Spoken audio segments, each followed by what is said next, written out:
Hi అండి, ఈరోజైతే రొయ్యల కూర ఎలా వండాలో చూపిస్తాను. ముందైతే 1 కేజీ రొయ్యలు మంచిగా వాష్ చేసుకోండి. స్టవ్ ఆన్ చేసుకుని కడాయి పెట్టుకుని చెక్క, లవంగ, ఒక బిర్యానీ ఆకు వేసుకోండి. అలాగే సన్నగా కట్ చేసుకున్న 2 ఉల్లిపాయలు కూడా వేసుకోవాలి. 4 పచ్చిమిరకాయలు కూడా వేసుకోండి. ఈ కర్రీ అయితే మా ఆయన వండుతున్నారు. ఈ ఉల్లిపాయలు ఫ్రై అయిపోవాలి. ఇందులోనే చిటికెడు పసుపు కూడా వేసుకోవాలి.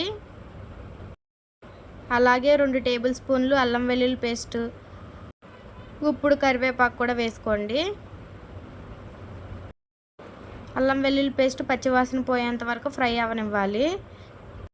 ఇప్పుడు రొయ్యలు వేసేసుకోవాలి ఇందులోనే. ఇవైతే చిన్న రొయ్యలు. ఇప్పుడైతే ఈ రొయ్యలు మంచిగా ఉడికిపోవాలి. ఇందులో నుంచి వాటర్ వచ్చేయాలి, అంతసేపు ఉడికిపోవాలి. మా ఆయన అయితే నాన్ వెజ్ కూరలు మంచిగా వండుతాడు, వెజ్ అయితే వండలేడు అసలు. ఇప్పుడైతే మూత తీసి చూద్దాం. ఇదిగోండి మంచిగా ఉడుకుతున్నాయి. ఇప్పుడైతే ఈ వాటర్ కూడా ఇంకిపోవాలి. ఇందులోనే 2 టేబుల్ స్పూన్లు కారం వేసుకోవాలి. ఇదంతా మంచిగా కలుపుకోండి. ఇప్పుడు కారం వాసన పోయేంతసేపు మంచిగా తిప్పుకోవాలి.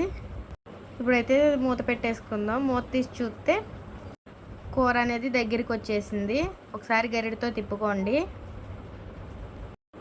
ఇందులోనే చింతపండు నీళ్ళు కూడా పోసుకోవాలి. ఇప్పుడైతే కూరని మంచిగా దగ్గరికి రానివ్వాలి. ఇక్కడైతే ఉడికిపోయింది. ఇంకొక 5 మినిట్స్ ఉడకనివ్వాలి. మూత పెట్టుకుందాం. మూత తీసి చూస్తే మంచిగా దగ్గరికి వచ్చేసింది. ఇందులోనే ధనియాల పొడి, గరం మసాలా కూడా వేసుకోవాలి. అంతేనండి, మంచిగా టేస్టీగా రొయ్యల కూర రెడీ. కూర అయితే చాలా టేస్ట్గా ఉంది. వీడియో నచ్చితే తప్పకుండా సబ్స్క్రైబ్ చేయండి, అలాగే లైక్ చేయండి, కామెంట్స్ కూడా పెట్టండి.